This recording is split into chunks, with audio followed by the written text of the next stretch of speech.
You two, are you ready? No, I can't hear you. I said, are you ready? So, for the thousands in attendance, and for the millions watching around the world, and for all the 13-year-old boys on Craigslist trying to imitate girls looking for pussy. There's all kinds of them. Let's get ready to suck it! This public service announcement has been brought to you by The Last Fan Standing Podcast, who reminds you, if you're not down with that, we have got 2 words for you. WrestleMania, baby. Ladies and gentlemen, this is the Last Fan Standing Podcast. It is WrestleMania week, and there is a fever, and the only prescription is not more cowbell, it's more WrestleMania. We got WrestleMania coming up on Sunday, and it's an important show, no matter how good or bad we may think some of the portions of it are. It's going to be an interesting show because it's the biggest show all year. It's the one that they supposedly gear the whole rest of the year towards, and we're going to take a look in this episode, this 1-hour episode of the Last Fan Standing Podcast. We are going to take a look at the card for WrestleMania. We're going to go top to bottom on this card. We're going to give our predictions for what's going to happen. And we're going to do all that good stuff, all the stuff that you know and love from The Last Fan Standing and the No Holds Barred podcast, really. Yeah. So, again, before we get started, we should we'll let everybody know once again. I think we might have mentioned this on a past podcast, but we're going to be having a WrestleMania viewing party. Yep. It's going to be the 2 of us and a friend of ours, Tyler, who watched the Royal Rumble with us as well. Hooray! Hooray! And going to be down in your flooded basement. I'm going to be down in my basement. That is, we had our hot water tank burst. We're going to talk a little bit more about that on the episode of No Holds Barred. But yeah, so we're going to be spending the week trying to dry this place out and make it not stink to the fucking high heavens. And it's all in preparation for this Sunday, WrestleMania 29, and that is from MetLife Stadium, right? MetLife Stadium in New York? Sounds right. Or New Jersey or whatever. It's all the same. It's all the same, exactly.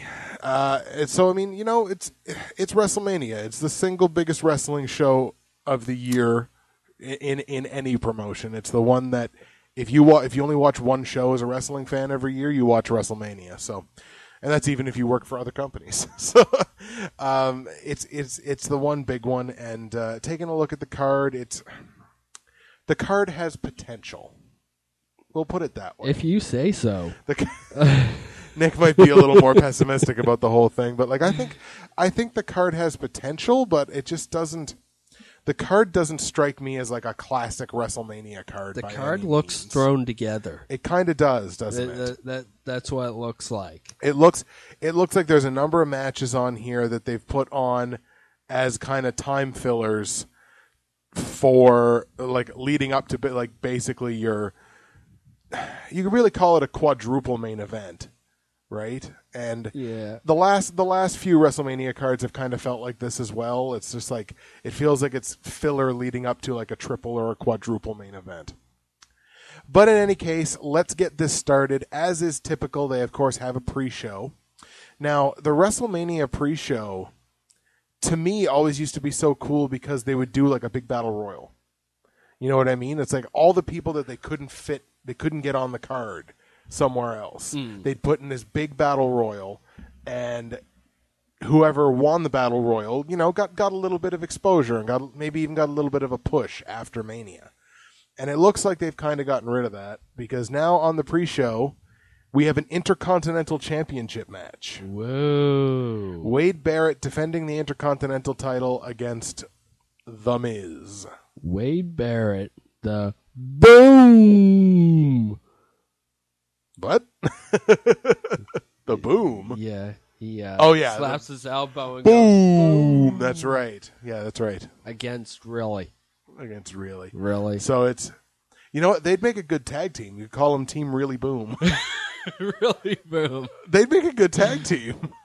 They would. In any case, right now they're going to be competing for the Intercontinental Championship, and this is a feud that doesn't particularly have a lot of heat to it. a lot of this feud has circled around like one of them will be having a match with someone else, and the other person will be on commentary. Yeah, and this seems to have happened like multiple times in this feud. Yeah. Like, oh no, one of them got involved. Like, he went over and antagonized whoever was in the commentary booth, and then. Whatever. And this feud really didn't. It doesn't. Didn't really come out of nowhere. Yeah, it doesn't. It doesn't feel.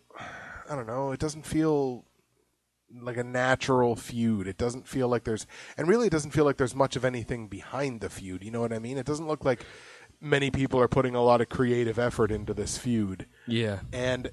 It's kind of sad when you think about it because, I mean, Miz, say what you will about Miz, he is a former WWE champion. Maybe you can call him a paper champion, and then maybe that's accurate, but still former champion. And Wade Barrett, who in all likelihood is going to be a future champion. And yet they're on the pre-show, and the match that we're going to talk about after this is being given pay-per-view time, and that's kind of what bugs me. But... not much credibility or not much fire behind the Intercontinental Championship right now. The IC title had a real good run with Cody Rhodes. Oh, for sure. And they should have kept it on Cody. They really should have. As much as I like the Rhodes Scholars, they should have left the Intercontinental title on Cody Rhodes. But in any case, I mean, Wade Barrett, he needed a push. Yeah. And they had to put the belt on him, apparently. Mm-hmm. So, I mean, Wade isn't a bad wrestler. No, I like Wade Barrett, which is kind of why it bugs me that this feud is being given really no creative attention whatsoever. That's kind of troublesome. Predictions? I like to see The Miz. I would too. I just think he's been around. He hasn't really held a belt for a while. Right.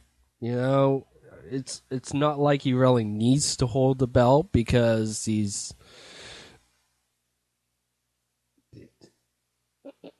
I mean, when's the last time he wrestled? Well, yeah, fair enough. I mean, at least he wrestles more than The Rock. Yeah. We'll get into The Rock. But yeah, fair enough.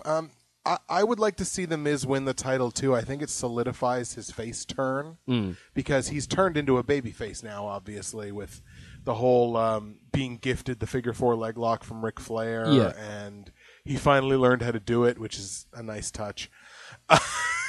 Like, if it's going to be your finishing move, you should at least learn how to do the fucking move. That's true. But it looks like he really put a lot of effort into it, and he does it quite well now. And it's a different variation on the figure 4, which is nice. Which reminds me, talking about the figure 4, Reed Flair. Yes, that was really, really unfortunate. Like, yeah.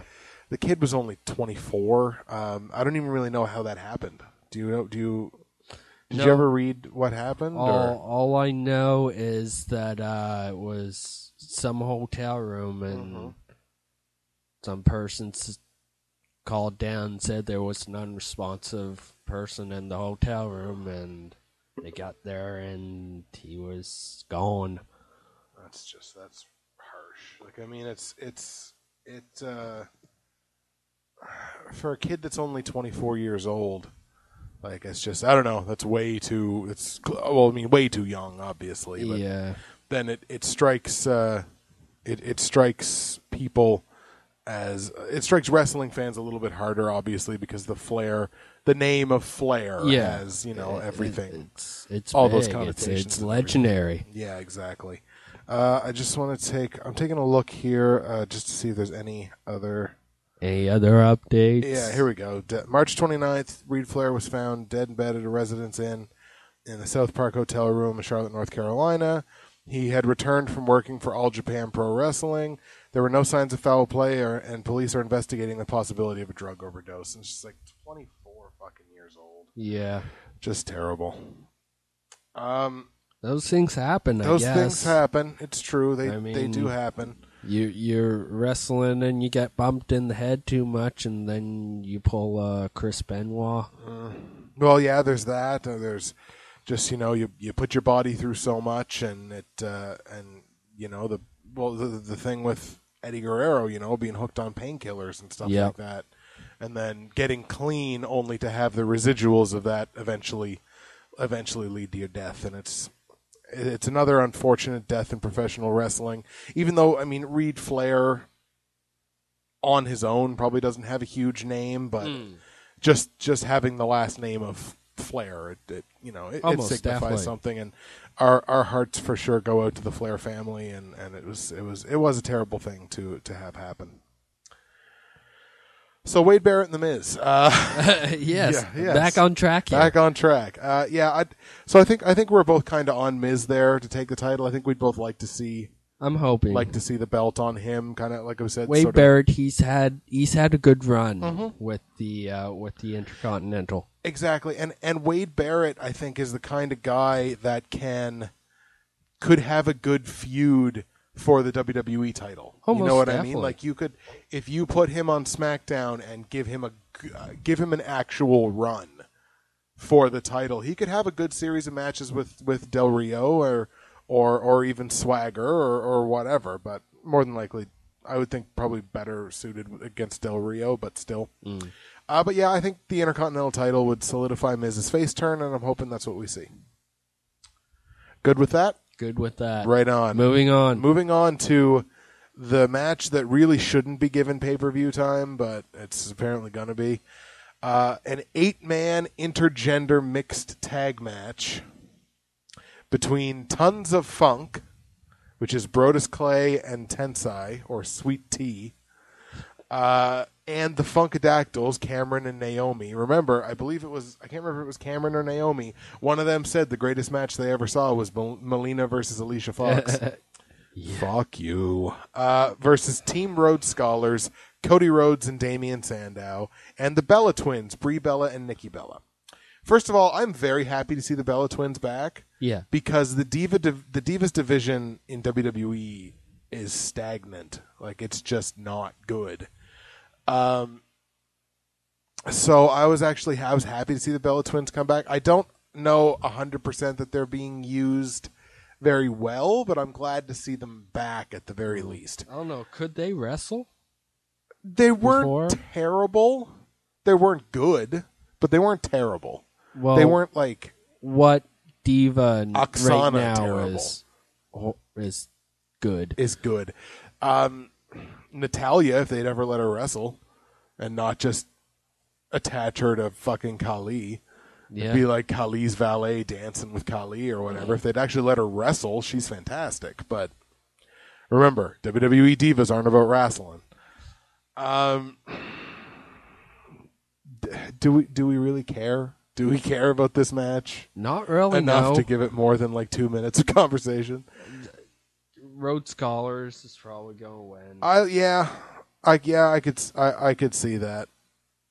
Yeah, because it's Rhodes Scholars and the Bella Twins are back after taking a leave of absence from WWE, so they got to get exposure somehow, and why not on the grandest scale of them all, WrestleMania? Yeah, exactly. I think nice one. That was scary, sir.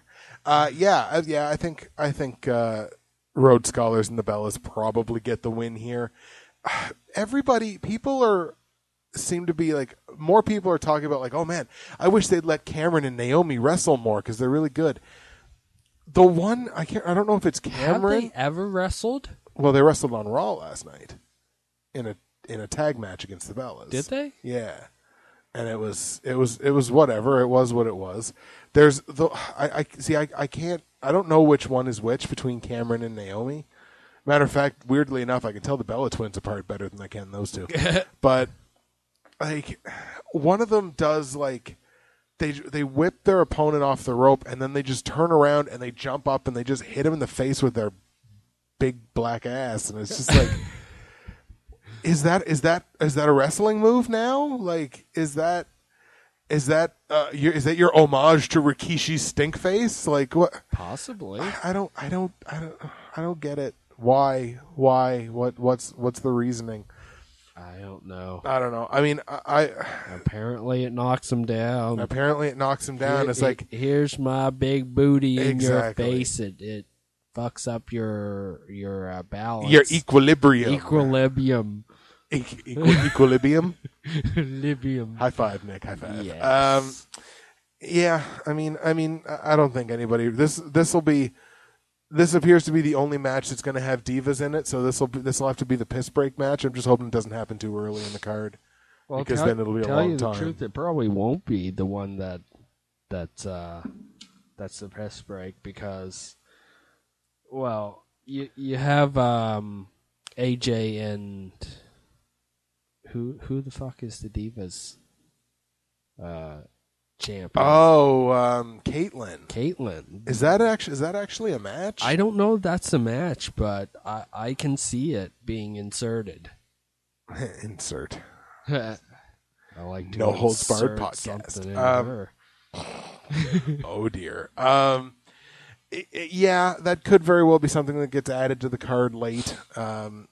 In that case, I really hope AJ doesn't win the Divas title. God, no. Not that I don't like AJ, because I actually love AJ. I'd like to put her in my pocket and take her home with me, but like,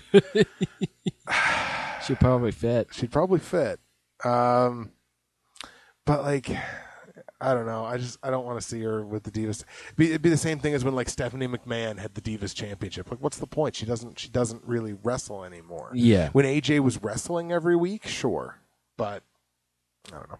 In any case, yeah. So I think we're both on Team Rhodes Scholars to win that one, and the wrestling community gives a collective shrug of their shoulders. Who gives a shit? WWE Tag Team Championships. We have Team Hell No defending the WWE Tag Team Championships against Ziggy and Biggie. Against Mickey! Spirit Squad Mickey. Nick has been watching a lot of old Degeneration X stuff, and apparently didn't know that Dolph Ziggler used to be in Spirit Squad. No. And I remember he texted me one night, and he was like, when was Dolph Ziggler in Spirit Squad? Or something like that. And I was like, yeah, that's where he started in WWE. That's really amusing. And like we kind of said when we were talking earlier, I'm so glad that he didn't get stuck with it. You know what I mean? Like that he didn't get Eugened, where he'll never be able to be anything but one of those 5 dorks from Spirit Squad. So Team Hell No defending the belts against Dolph Ziggler and Big E Langston. We finally get to see Bobby Lashley 2.0 or Rye Black or whatever you want to call him.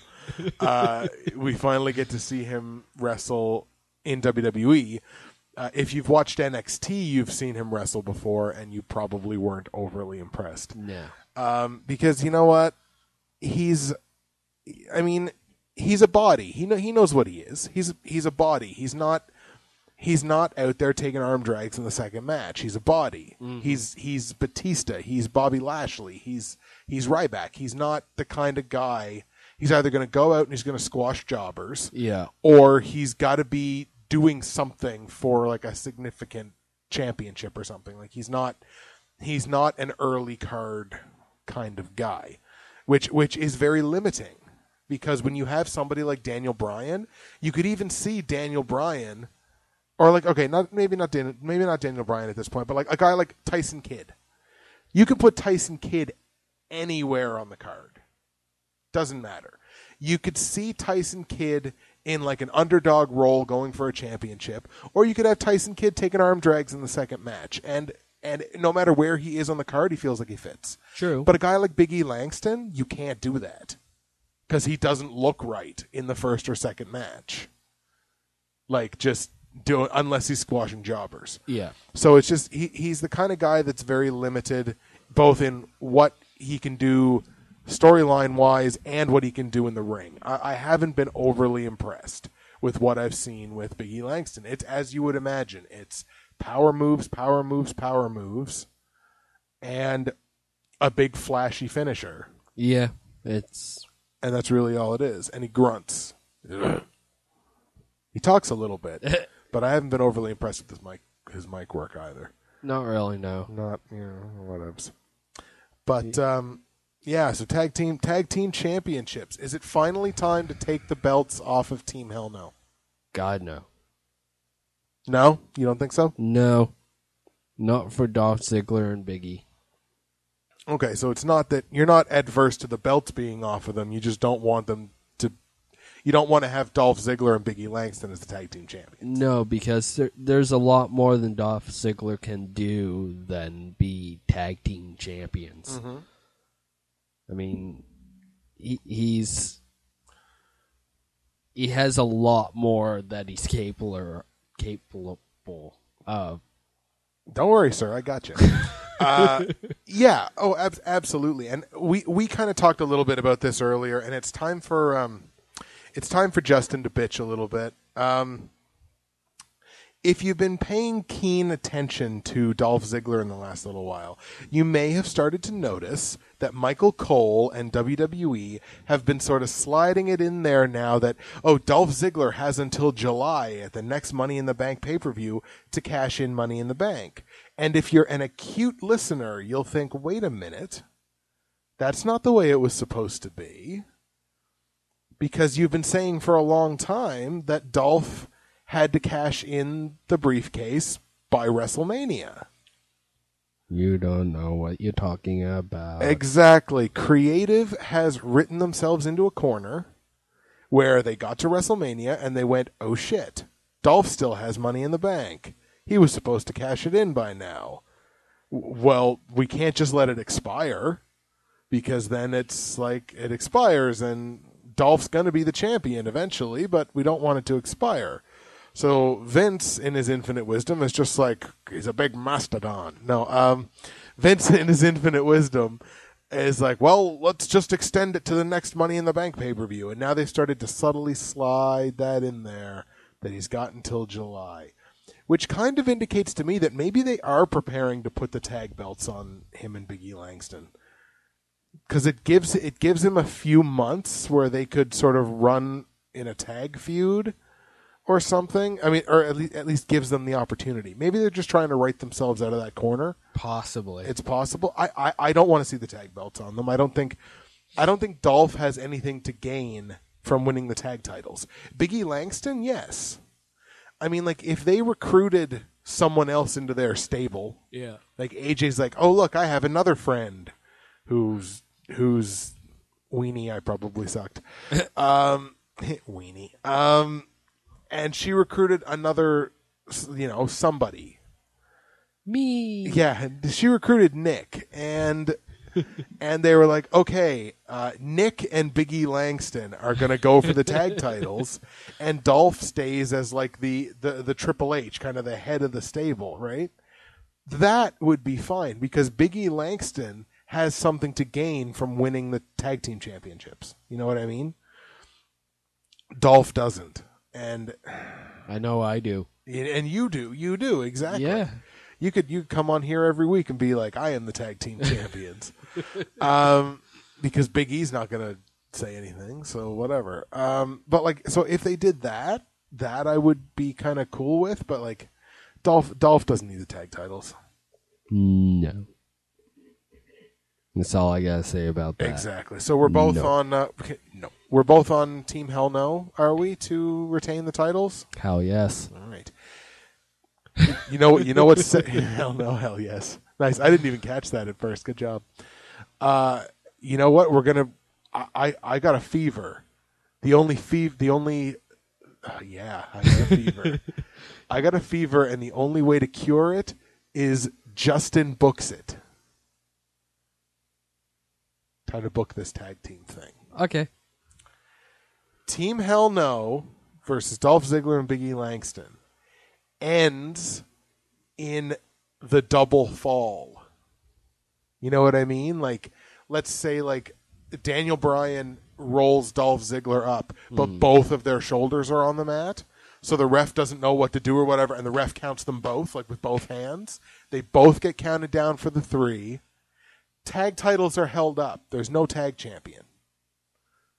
Because the tag champs got beat, but so did the challengers. So there's no tag champs.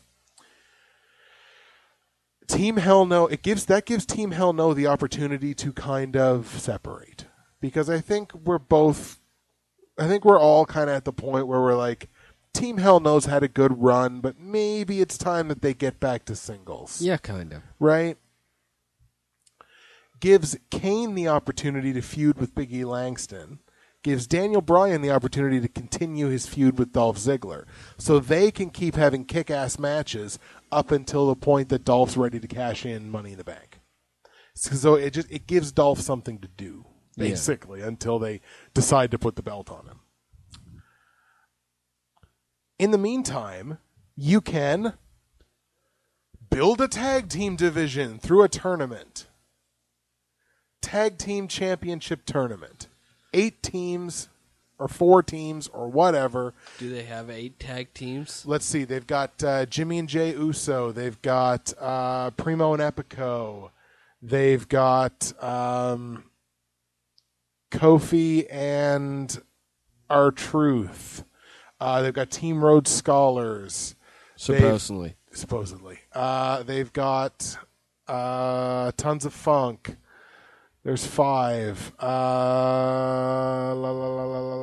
They've got, I think Tyson Kidd is either back now or soon to be back. So they could have Tyson Kidd and Justin Gabriel. There's 6. Screw it. Your new tag team champions, Tons of Funk. We're just going to give the belts to Tons of Funk. They can hang on to it. I'm sure they can stitch together a couple of other tag teams, because really you only need like the 4 that like make the final 4. So I think New Age Outlaws. They brought the New Age Outlaws back. It's true. Put them in a fucking tag team tournament. Why not? Why not? Let them have a run. Let them get to the finals. Let them get to the finals with Team Rhodes Scholars, and then Team Rhodes Scholars beats them and wins the tag titles, or whatever. That's a good way to go. So that's the way that I do it. I do the double fall. Tag titles are held up. Gives Kane and Daniel Bryan a reason to separate, do their own things. Do a tag tournament to determine your new tag team champions, and at the end of it, you have a healthy tag team division. You a smart man. Who'da fucking thunk it, right? You a smart man. But remember, WWE doesn't care about tag team wrestling, just like George Bush doesn't care about black people. Yeah, exactly. Oh. So, yeah, exactly. So, I mean, WWE doesn't really care about tag team wrestling at this point. So it's not going to happen. Yeah, but, you know, I would be interested to see it. I would. I think that one thing they do need is to build up their tag team division again. Yeah, I think they need a healthy tag team division is something that WWE needs. Because ever since, there's no more Hardy Boys or Dudley Boys. It's just tag team division is crap. Yeah, it's just there's not enough. And it's a symptom of everybody wants to be a superstar. Yeah. Like everybody wants to be the top guy. And they don't look at people like Bret Hart and Shawn Michaels and you could just there's all of these guys that became top guys but started as tag team wrestlers. Right? Like started basically as primarily tag team wrestlers. So, I mean, it can be done. People just don't want to take the long route to being a quote unquote superstar. Anyways, it's time to move on. We'll move on from the tag team title match. Chris Jericho in a just random singles match against the debuting. What's my name? Fandango.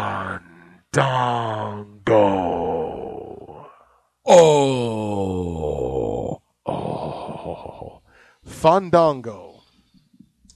Fangeo. Fan homo. Homo. To be perfectly honest, this is a feud that they've actually given people a reason to kind of maybe want to watch the match. Because they've teased Fandango debuting, and the only thing we know about Fandango in ring is what his finisher is. It's that top rope guillotine leg drop. Yeah. Which is nice. I actually haven't seen somebody do that as a finishing move in a long time. Although he's had some good high kicks. Yes. Yeah, that's true too. But it's actually given people a reason to maybe kind of want to see the match, because you got Jericho, and you know you're going to get a fantastic match at WrestleMania out of Chris Jericho. Almost definitely. So you know you're going to get a great match out of him, and you have this now new debuting guy who basically we haven't seen in ring. We haven't seen his move set. We've seen various little things and what his finisher is. And Jericho has done a very good job of making sure that people think Fandango's finisher is pretty devastating. Yeah. Right? So, because now he's taken it 2 weeks in a row. So we have reason to want to be invested and watch this match. Nick was over here doing a little Fandango dance. How do you think that's going to go? Who do you think's winning that match?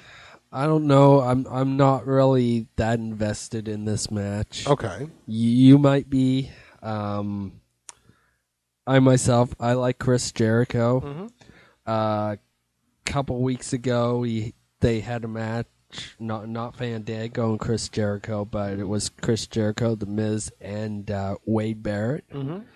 And if you can remember right, Chris Jericho and The Miz just went at it. It was a wonderful match. Mm-hmm.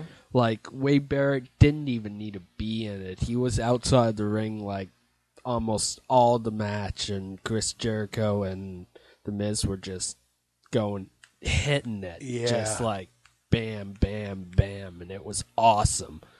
So, I mean, I myself, instead of Fandango, I would just take him out and put The Miz in there. I don't even care. I give it to Chris Jericho. Yeah, fair enough. I remember that triple threat match, and I do remember talking to my buddy Dave, and Dave thought that match was fantastic, and so did I. And yeah, it was one of those things where Wade Barrett didn't even really need to be in the match. You could have just had Miz and Jericho, and Jericho is clearly one of those guys that brings out the best in somebody like Miz, because he clearly, for that match, very clearly stepped his game up 2 or 3 notches, because he knew that he was sort of in there with Jericho, right? So, yeah, that was a really good match. I don't know which way I'm going on this. I don't know if they. It kind of depends, because they could go one of two ways. If they really want to bill Fandango as one of their superstars for the future, then maybe he should win this match. But at the same time, I don't know if they want to have Jericho lose. Had a little yawn there, sorry. A little sleepy down in the dank dungeon. I don't know if they want to have Jericho lose that match. Yeah. So I don't know. It's going to be 50-50 for me whether which way this match goes. I think I'm leaning a little bit more towards Jericho, because I think it would be funnier anyways if this Fandango character maybe only wrestled just didn't wrestle on television. Always pretended like he was going to, but then didn't. Right. And then wrestled on pay-per-view and always lost. I think that would be kind of interesting if they did it that way. But that'd be funny. Yeah, I think it would be kind of comical. But so I don't really know which way they're going to go with the Fandango character. So I'm kind of leaning Chris Jericho, but we'll have to see. I think I would prefer Chris Jericho to win, but we'll have to see.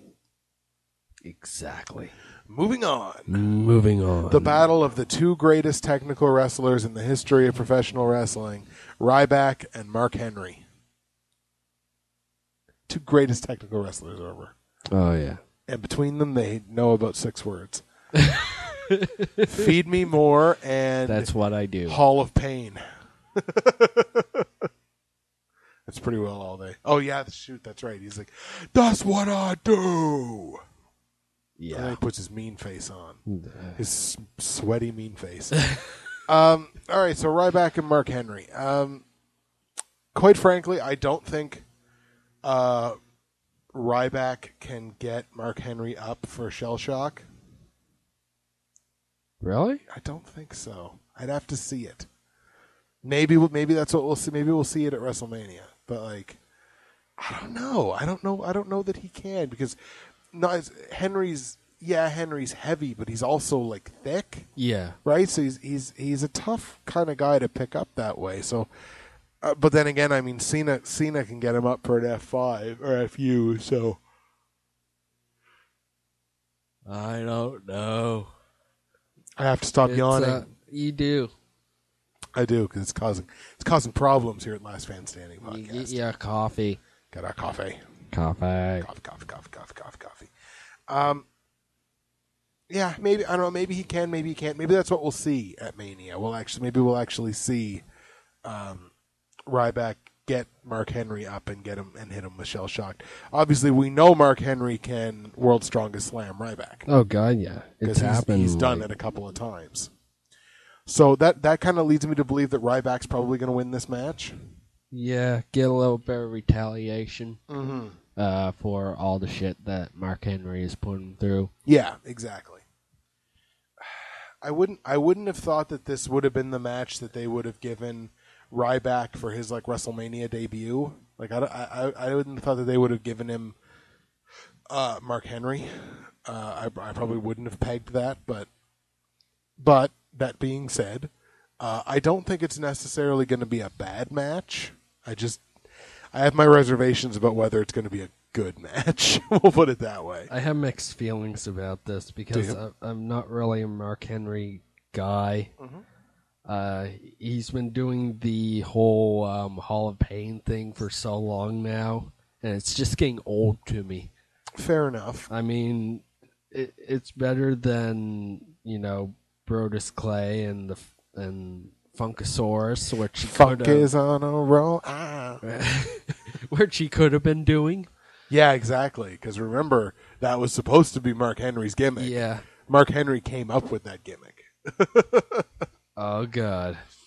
Yeah. Can you see Mark Henry being the Funkasaurus?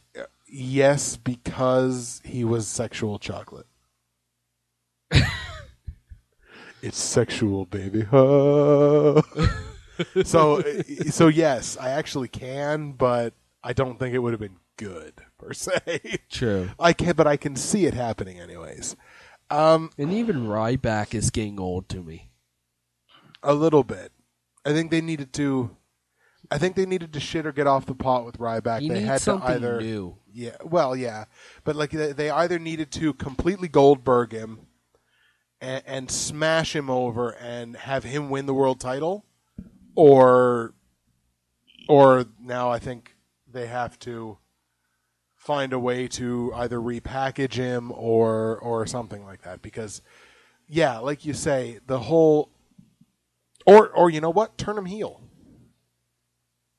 Turn him heel. It's a good idea, but I'm not 100% sure whether that'll happen either. But I think if you turn him heel, it opens him up to so many more new feuds. It opens him up to a legit feud with John Cena. It opens him up to legit feuds with Sheamus and with Randy Orton or maybe with Alberto Del Rio for the title. Like it opens up. Turning him heel opens up a lot of new feuds for him. Turn him heel and put him with the Shield. Put him with the Shield. Wow.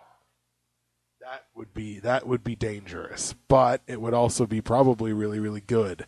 Yeah. That could be an option for sure. I hadn't really pictured that. That's a good idea, sir. Yeah, exactly. Heal him up. Put him with the Shield. Have him be, quote unquote, the Shield's muscle, as if the Shield needed more muscle. Yeah. But yeah, absolutely. Oh man, that would be rough. They would be unstoppable. Because he could even sort of, quote unquote, run distraction.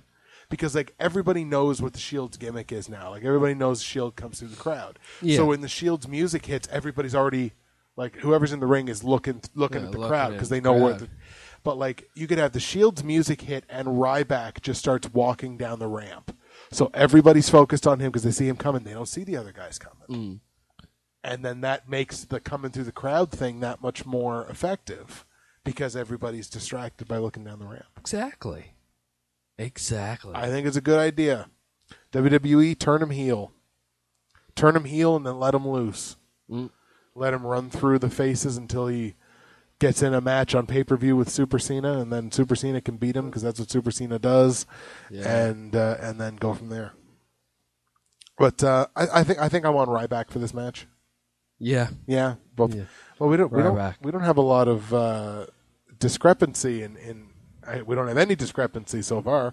I'm sure it will come later. Yeah, probably. Now we have Babyface Team Alpha, Sheamus, Randy Orton, and The Big Show, who's now apparently a babyface, or at least is kind of a babyface, or is just like, it's the Shield. We have a common enemy, so we're going to team up. I don't know what he is anymore. Well, he's what most every other superstar in WWE is. He's a tweener. He's in between heel and face because they don't want to admit that they're professional wrestling. Yeah. So it's like, well, we can't have somebody who's all heel or all face. They gotta be in the middle. There's gotta be a big mastodon. Keep bringing up that mastodon line. So you got Sheamus, Randy Orton, and Big Show versus the Shield. It is the Shield's WrestleMania debut. Only their third pay-per-view match, I want to say. Sounds right. Third pay-per-view match, fourth pay-per-view match, something like that. Shield is still undefeated in six-man tag situations. As far as I'm concerned, the Shield gimmick is still hot, but not necessarily as hot as it was. So I think the Shield needs to go out at WrestleMania and do something huge. Like, I think they need to go out and they need to put on a show that tops the other two matches.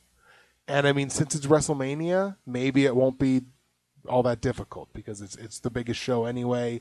So everybody kind of is really on their game and everybody is going that extra step and everything like that. So, but I absolutely positively think that the Shield, in order for the Shield to stay hot, they need to one-up themselves. It's true.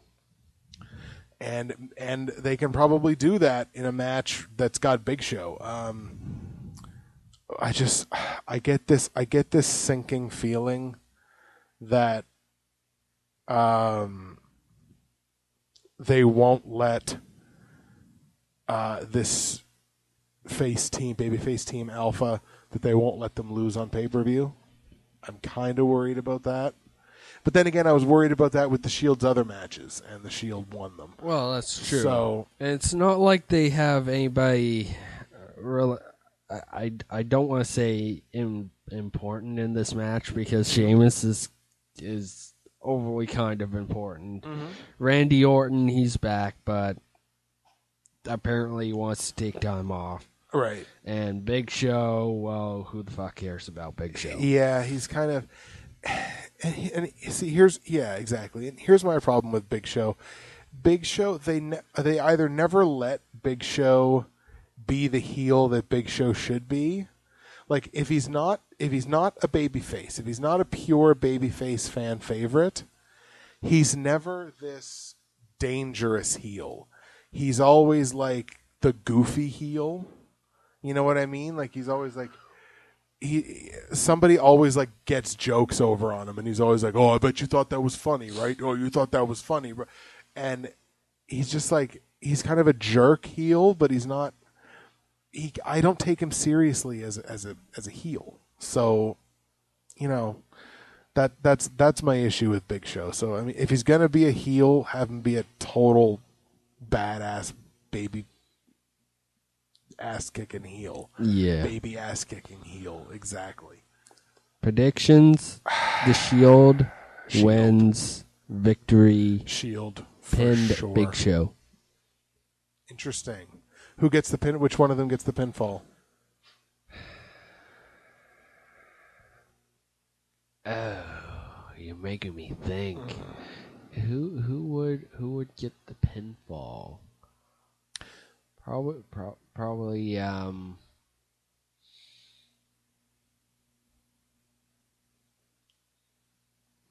who's the crazy one? Ambrose? Ambrose. Interesting. I think, I like Ambrose getting the pinfall there, but I also like Ambrose doing something batshit crazy to some of the other guys so that somebody else can get the pinfall. Coming out in like Joker makeup and just rah! Because that's how crazy he is. I think the Shield wins it as well. I like Seth Rollins to get the pinfall there on show, because they kind of sort of maybe put him forward as kind of something of a leader, kind of sort of something maybe, which I don't want them to be like, here's Seth Rollins, he's the leader of the Shield. I don't want the Shield to have a leader. Well, he's not really, because he's not the middleman. That's true. But I like Seth Rollins to get the pinfall there. Believe in the Shield. Believe in the Shield. That's what Roman Reigns sounds like. That's what Roman Reigns sounds like sometimes. Believe in the Shield. Next match, we have Triple H versus Brock Lesnar in a no holds barred podcast. Yeah, no holds barred podcast match, where Triple H's career is on the line. He comes out of retirement just to get in a retirement match, because that's what Triple H does. Is there any reason to believe that Brock Lesnar's not going to win this match? I don't want Brock Lesnar to win this match. I know, sir. You do not like the Brock. I do not like the Brock. I do not want to watch the Brock. I do not like him, Sam. I am. He's boring. Interesting. He's boring, and I don't like him. I don't think I've ever heard you describe him as boring. That's interesting. I mean, in the ring, he's not very good. He comes out, he bounces around like The Rock. The only really good thing about him is Paul Heyman. Yeah. Because, I mean, Brock doesn't talk. No, he's a dude that definitely needs a mouthpiece. Yeah.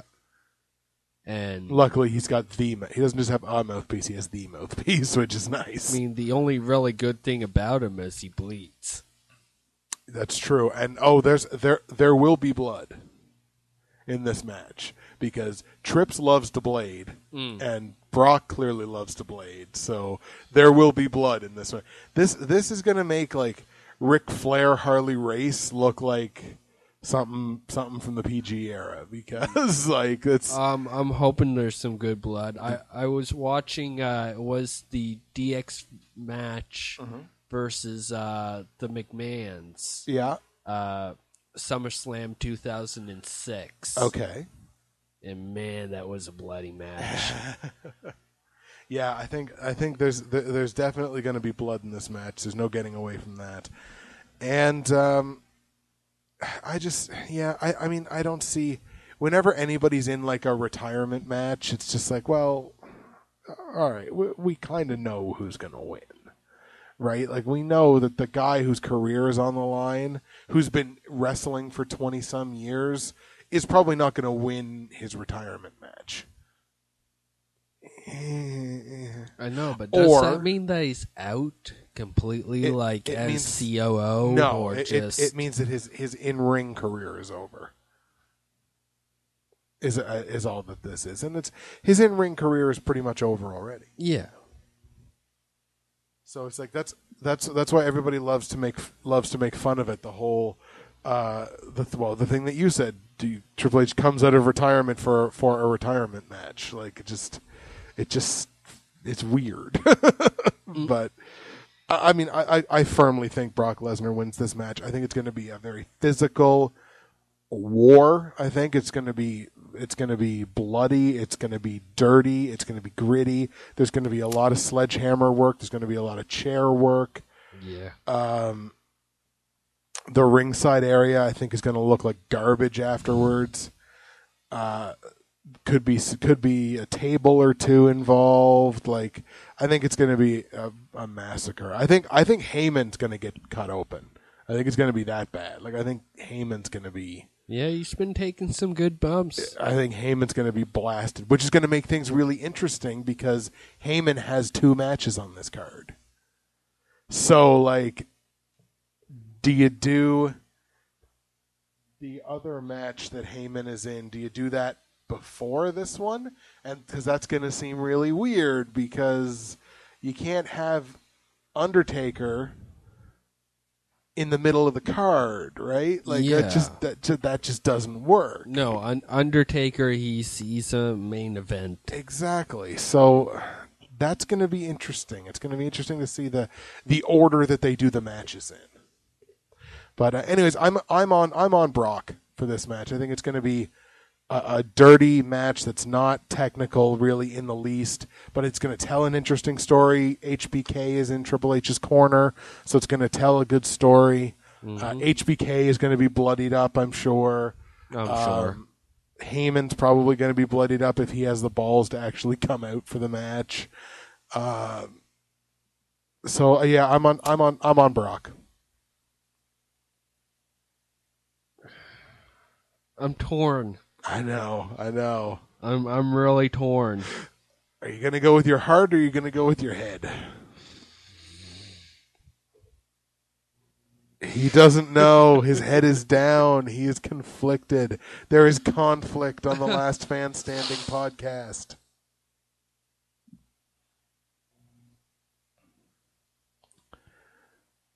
I want Triple H. You want Triple H? I want DX. Right on. DX rides one more time.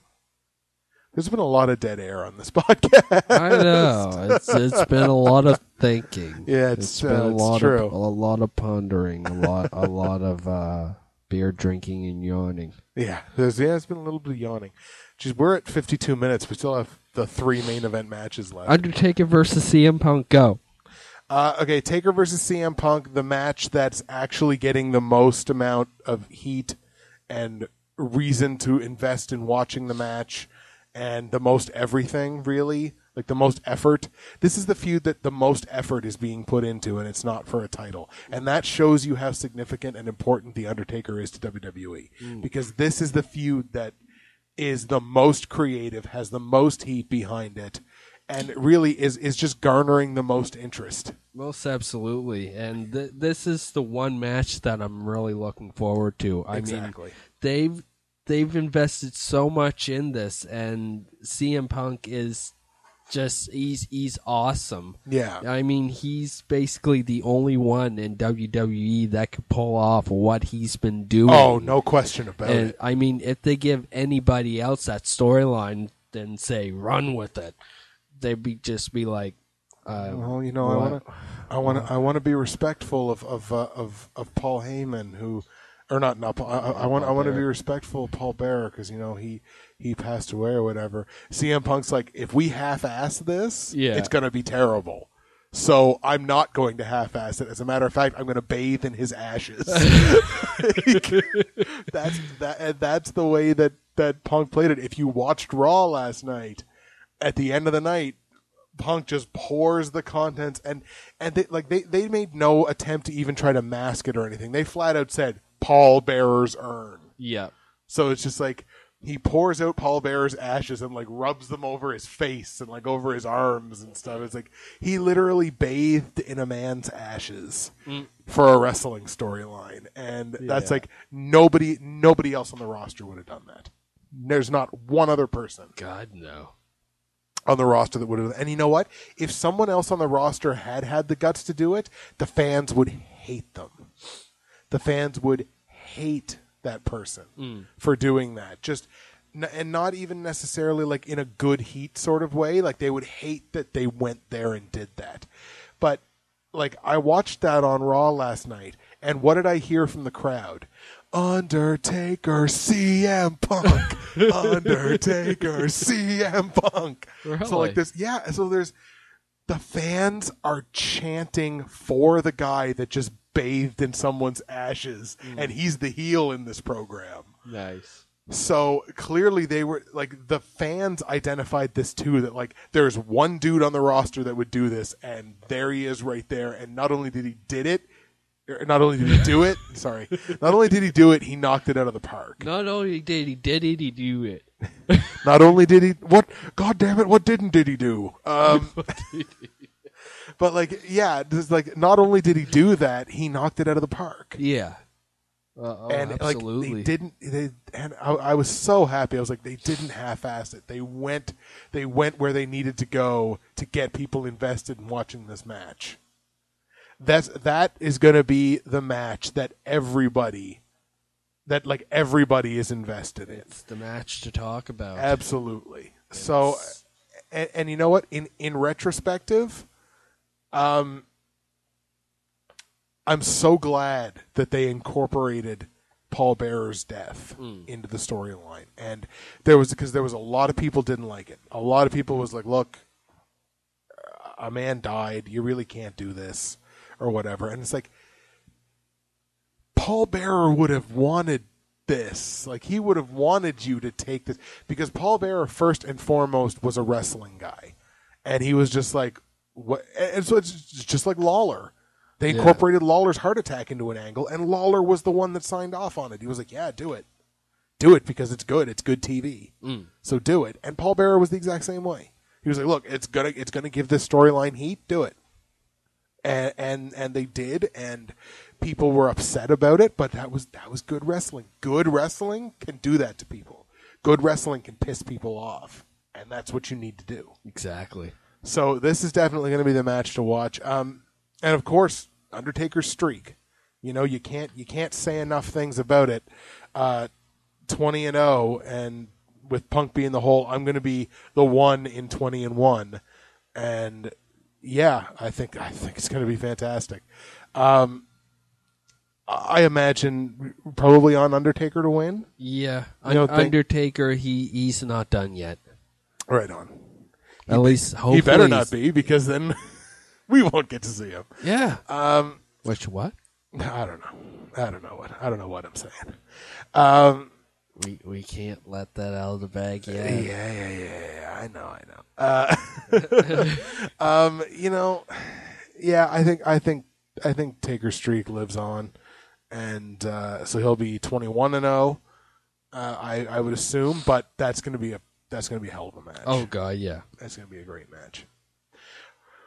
World Heavyweight Championship: Mexican Hero Alberto Del Rio with Mexican Mini Hero Ricardo Rodriguez versus Real American Jack Swagger with Fat American Zeb Coulter.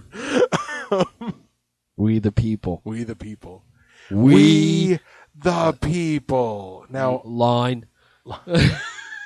We line the people. The people. Yes. We talked about this feud on this podcast a couple of times. We even read word for word Zeb Coulter's promo, his first promo. I didn't like what they did on Raw last night. It was like, oh, Zeb Coulter's going to have a match with Alberto Del Rio, and it's like, Dutch Mantel's like 65. Yeah, like, he can't wrestle. Like, all right, well, let's see. But then there was just like, I don't know. I didn't like the way that it was done, and the lack of like real altercation or real heat or real reason to invest and want to watch this match. It would have been better to me if Coulter would have just come out and promoted him. You know what I mean? Like, let Coulter give his most balls out, offensive, racist. Let him give his best promo. Dump everything into that promo. And then give people like, okay, we want to watch because we want to see Jack Swagger get his ass kicked. Yeah. Well, old school Southern wrestling. Be as bad as you need to be.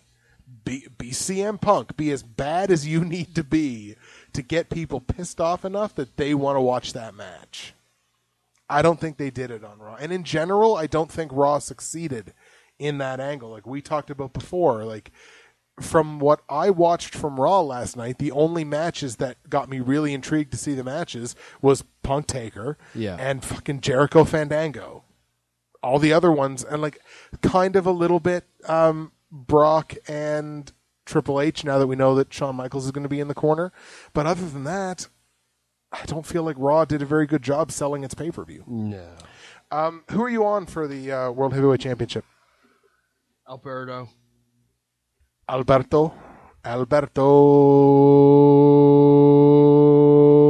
I'm done. You can do that all night. That's true. I can do that all night. Just ask your sister. Sorry. That's for No Holds Barred. My bad. Yeah, I think Del Rio probably holds on to the belt. It's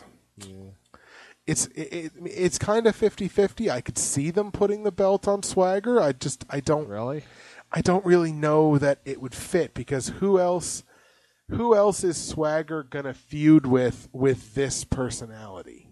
True. You know what I mean? Like, there's not other really like a black superstar. Like what? Sheamus. Is he gonna feud with?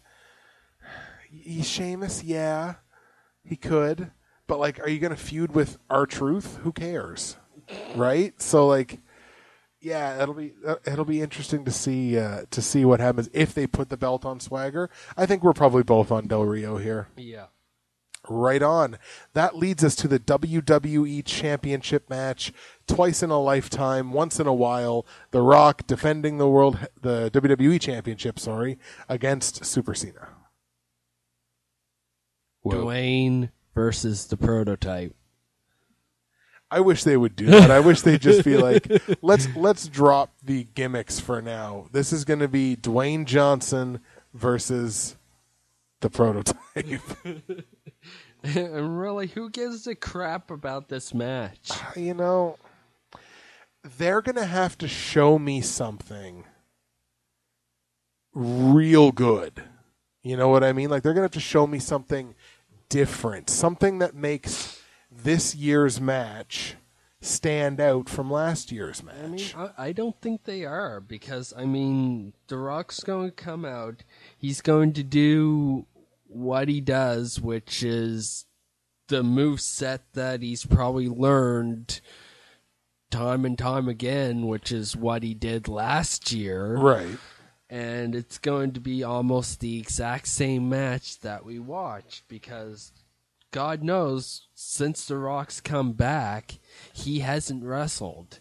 He hasn't been the champion that anybody else on the roster that held that belt has been.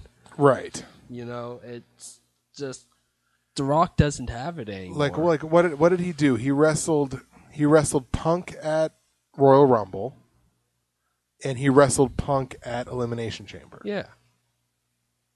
That's it. And now he's going to wrestle Cena at WrestleMania. And it's just like, he's a pay-per-view champion. Right. I like that term. He's not a paper champion, but he's a pay-per-view champion. A pay-per-view champion. I like that term. Every so often he'll come out on Raw, but he never wrestles a match. No, he comes out, he tells stories, he does panels where they ask questions, and what do you think? What happened to you guys? That's my Bret Hart impression, sorry. It is! What happened to you guys? Last year, this was all about friendly rivalry, and now this year it's personal. What happened to you? Like, Bret, have you been watching? They've kind of handled that in the build, like. Okay. Anyways, I